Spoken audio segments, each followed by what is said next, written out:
Bonjour, vous écoutez le balado Neurosanté présenté par Neuromotrix. Cette première série de balados s'intéresse aux troubles neurologiques et à l'importance de l'activité physique. Aujourd'hui, nous nous intéressons à la sclérose en plaques.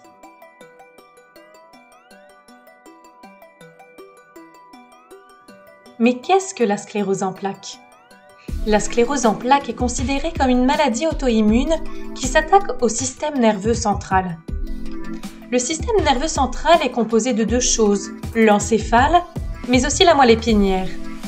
L'encéphale inclut le cerveau, le cervelet et le tronc cérébral. Cette maladie prend pour cible la myéline, la gaine protectrice et isolante qui entoure la plupart des fibres nerveuses de ce système nerveux central.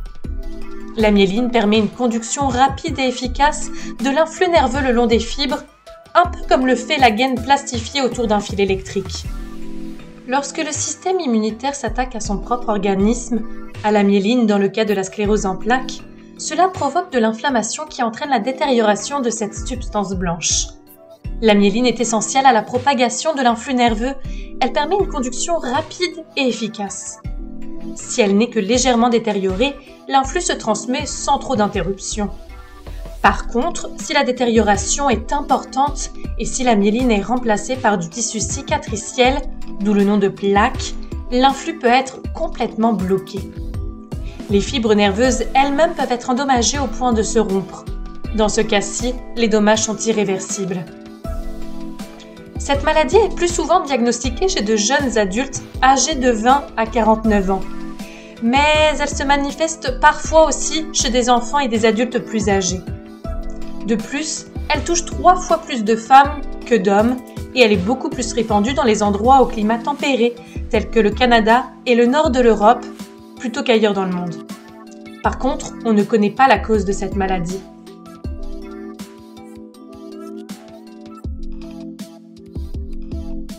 Quels sont les symptômes de la sclérose en plaques ? Les symptômes de la sclérose en plaques sont très variés. Ils dépendent de la région du système nerveux central qui a été endommagée. Parmi les sites où les plaques surviennent le plus, on retrouve le nerf optique, le tronc cérébral et le cervelet, des régions hautement myélinisées. Par exemple, lorsque le nerf optique est attaqué, des troubles oculaires se manifestent, notamment la névrite optique. Des dommages dans le cervelet peuvent, eux, se traduire par des difficultés de coordination et des troubles d'équilibre. La maladie apparaît sous forme de poussées qui peuvent durer de quelques jours à quelques mois. Le moment de leur apparition, leur durée de même que les sites affectés sont imprévisibles. Dans environ 85% des cas, la maladie se présente sous forme cyclique, c'est-à-dire que les poussées sont entrecoupées de périodes de rémission complète ou partielle. Dans 15% des cas, les poussées sont moins bien définies et la maladie est dite progressive, avec peu ou pas de période de rémission. Bien que les symptômes soient imprévisibles et très variables d'une personne à l'autre, les plus couramment observés sont la fatigue, l'incoordination, les faiblesses musculaires, les problèmes d'équilibre, les troubles sensitifs tels que des sensations de fourmillement, de la douleur et une intolérance à la chaleur, ainsi que les troubles de la vision, urinaire, cognitifs et de l'humeur.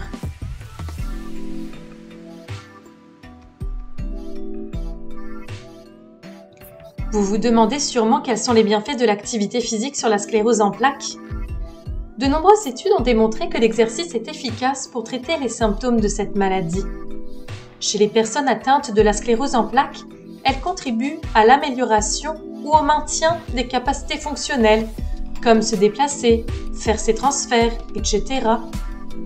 Elle permet aussi l'amélioration et le maintien des capacités cardiovasculaires, de la force, des fonctions cognitives et de la qualité de vie.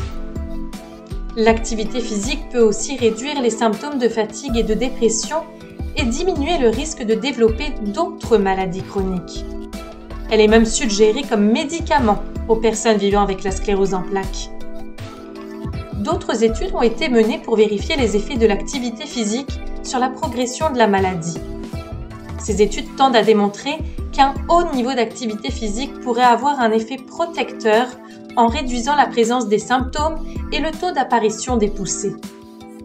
L'exercice aurait un effet sur les facteurs neurotrophiques impliqués dans le processus de neuroprotection du système nerveux central.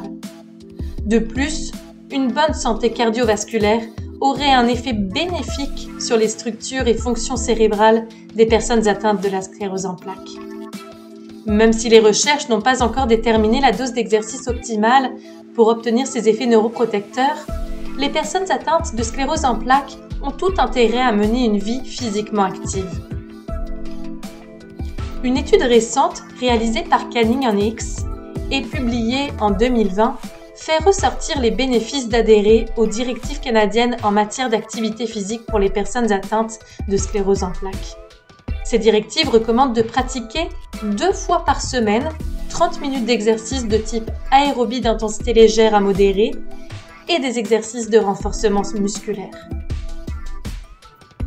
Les résultats démontrent que les participants atteints de sclérose en plaques qui ont suivi ces recommandations ont connu, après 16 semaines de pratique, une augmentation de 29% de leur consommation maximale d'oxygène, une augmentation allant jusqu'à 18% de leur force musculaire, une amélioration de leur vitesse de marche, facilitant ainsi la réalisation d'activités de la vie quotidienne et le maintien de l'autonomie, une diminution de 36% de leurs symptômes de la fatigue et une augmentation entre 17 et 22% de la qualité de vie liée à la santé mentale et physique.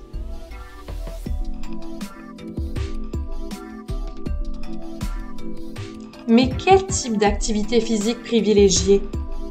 Il est recommandé aux personnes atteintes de cette maladie de pratiquer au moins 30 minutes d'activité aérobie d'intensité modérée 2 fois par semaine et 2 séances par semaine d'exercices de renforcement des grands groupes musculaires. Ce qu'on entend par activité aérobie est tout mouvement qui provoque une augmentation de la fréquence cardiaque et de la fréquence respiratoire, c'est-à-dire qu'elle stimule surtout le système cardio-respiratoire. La marche et la course à pied sont d'excellents exemples d'activité aérobie, mais il y en a bien d'autres. La natation, l'aquaforme, le vélo de route ou stationnaire, la danse, le ski de fond sont toutes des activités de type aérobie.